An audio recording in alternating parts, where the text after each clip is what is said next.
Okay, let's go. So how long does this record? Not very long. Not very long. Go right there. Let's see. Okay. Gosh darn it.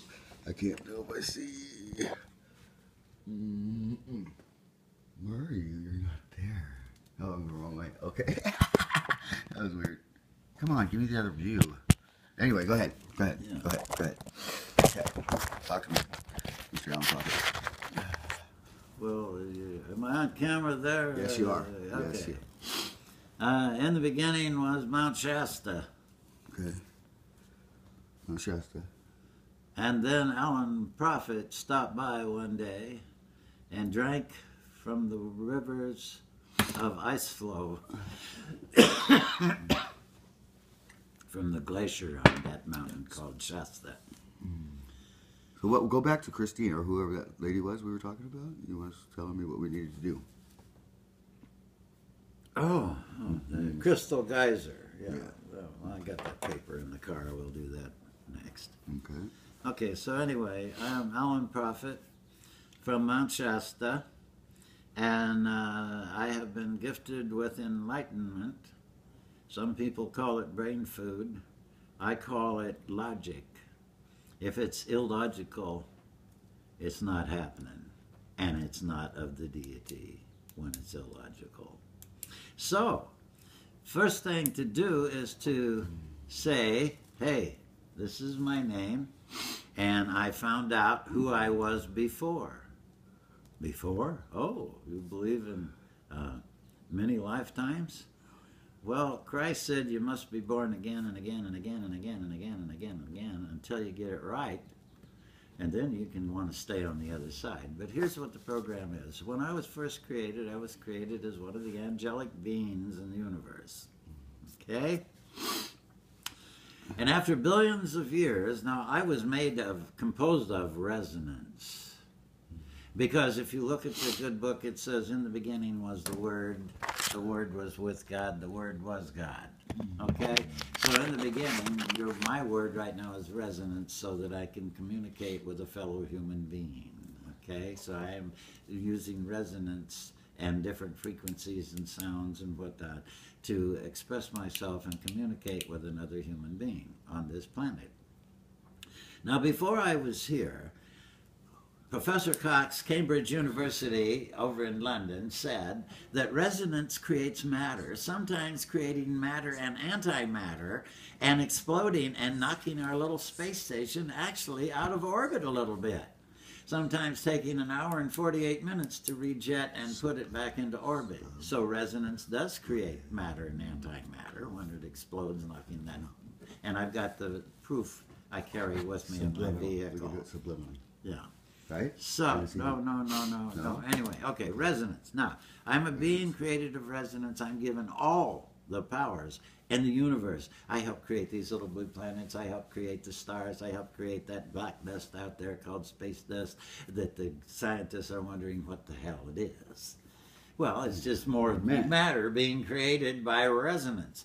Before there could be a Big Bang, there had to be resonance, otherwise there would have been no Big Bang, no movement, no change, which resonance creates all those things. So, I am a resonant being, and for billions of years I have helped create all the different universes and all the different matter in it, and then one day I thought of something. I thought to myself, I want something. I've been given everything there is, but how come I still want something? So I went to the sacred desk, and I said, oh, great resonator, I want something. He said, just a minute, and he looked frantically through all the books there was. And he said, did we forget to give you something that's not in the book here? What could we have forgotten? I says, I want to know what you know. I want to know what it's like to want something. When you have everything, you cannot want for anything. Right. So I want to know what it's like to want something. He says, well, those little blue planets down there that you've been creating for aeons of times are where you got to go.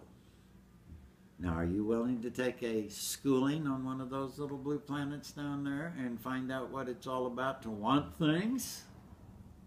That's the knowledge. You wanted to know what it's like to want something. I said, that's it. I'll go. He says, but when you get there, I don't want you taking any Advil added to your regular depression tablets. I don't even want you to take depression tablets because you win the biggest, the most fantastic race of all your life just getting there. I said, really? I win something?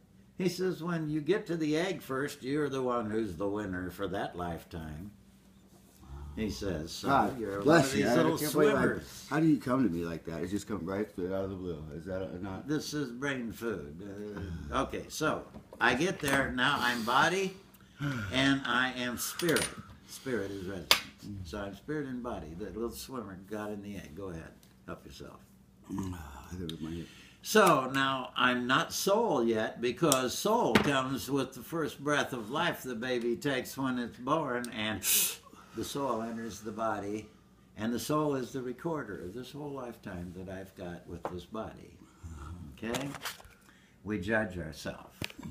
Is there still time on it? There's plenty of it. Go forever. We judge ourselves. Come on. And the thing is,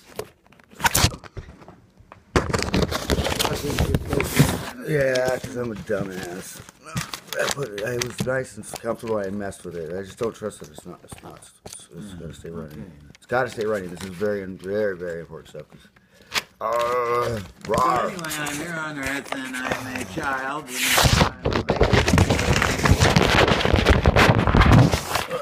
we go. Here we go. Okay. Okay, so I've arrived, and I'm not going to take any of those Advil pills along with my depression pills, because why be depressed when I've got everything that I can get by simply wanting it?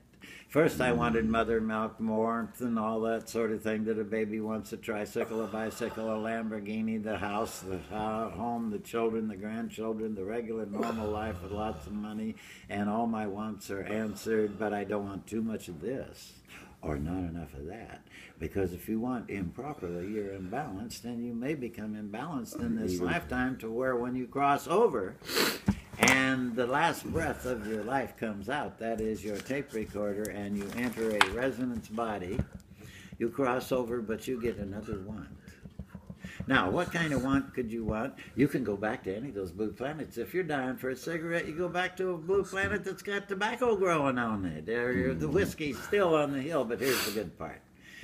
This kid that went and killed all those teachers and little children back east at that school one day, when he crossed over, he didn't get to choose a body to come back in another life. His body was furnished to him. It was a deformed little baby that only lives a short time. He gets about 1,000 of those for each child's life he took miserably and too soon. This is karma, they call it. No, it's logic. When they asked me, Reverend, how come babies are born all discombobulated and disfigured and all this kind of stuff? Well, the reason why is that those are the bodies available to those who mistreated them. So if you plant corn and expect tomatoes, you got to be a farmer who's an idiot. You're going to get corn back, but you're not going to get that one little kernel. You put it in the ground. Whatever you get a multi-harvest of. So a multi-harvest of. Yes, and that's what that kid gets, is a multi-harvest of lifetimes that he's got to come back in these blue planets and pay for the pain and suffering and all that he caused the families. Does that sound logical now? Why babies are born that way? It sounds logical, Yeah, and that makes me feel a lot better. It makes me know that, it makes me feel better. And there is another There's life. a purpose. I was There's a reason. Father Damien in my last lifetime. As Father Damien, I was on the island of Hawaii conducting my church programs of all kinds. And binary code. it was a wonderful thing, except that I heard they were So, misusing the children on the island of Molokai, which was the leper colony. So I went to the leper colony and took over and protected the children. And one day, there was a little girl came with a boatload of people to see their relatives and bring victuals for them and whatnot. And the little girl noticed that I was building a rose trellis out of all the driftwood pieces.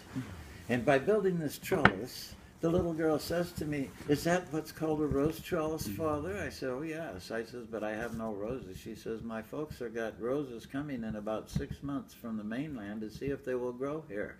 Maybe I can talk Mother into a rose or two plant for you." So sure enough, they came over. I'm doing this story very fast without the rest of the stuff in it for the main points. okay. So as Father Damien, the little girl comes back 6 months later and she's got a red rose and a yellow rose for me. And I plant one on one side, the yellow one, and then I dig the hole in the other one. I said, "Darling, can you keep a secret of treasure?" She says, "I certainly can, Father." I says, "I've got a $10 gold piece. There's no stores in this island. I can't go any place and spend this $10 gold piece. Let's put it under the roots of this plant, and nobody knows except you and I the secret of the lost $10 gold treasure." She said, "Oh, that's such fun. I'll tell no one." 1959, I went to Hawaii, and I had studied some seminar stuff already, but I heard that Grandma Andrade was on the island of Maui. I went to the island of Maui and I said, I wanted to see Grandma Andrade and have an audience with her because I understand she was a little girl that went back and forth to Molokai when she was a little girl, and I want to ask her a question. She says, "We've told Grandma about you and she wants to meet you.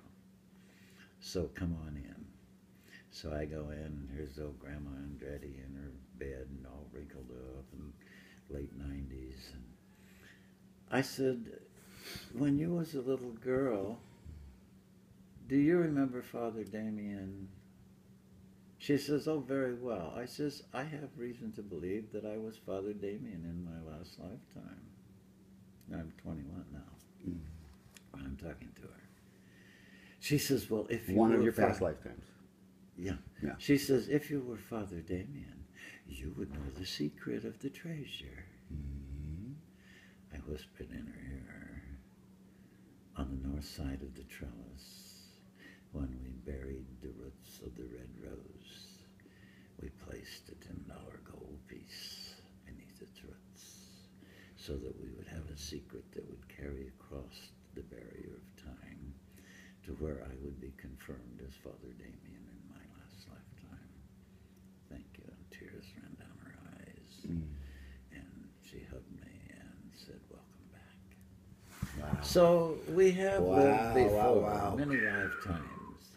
But That's heavy. That's good. whatsoever a man wanteth in his heart, he says, so be it unto him. So hell was made But for the not devil. everybody. Hell was made for the devil and his angels. He's not sending any of his creations like us. He lets us work it out over the time while we're learning to want. Why we're That's learning the to want. simplicity. My mother, Learning to in the want. hospital, Why? We out are in learning to want. Canby, Oregon. She's at the old folks hospital out there, and my stepdad comes to visit her at 3 o'clock. Or no, has to leave at 3. He comes to visit her. He lives in Milwaukee, where I found the treasure thing. And yeah, the Indian That's right. artifact that That's came into my right. life. But anyway, he comes and my mother is in the old folks' home because she can't control any functions, body functions anymore, but she's sharp as a tack and still feels healthy. So when she comes, she says, "Oh, Richard," she says, "I'm crossing over in another hour and 35 minutes. This is the last time you'll see me. I'm going to cross over." This is going on YouTube. So this, Yeah, okay. "I'm going to cross over, and Richard, I wanted you to know it, that this is the last time you're going to see me, because at 3:35 I go across over." He says, "How come 3:35?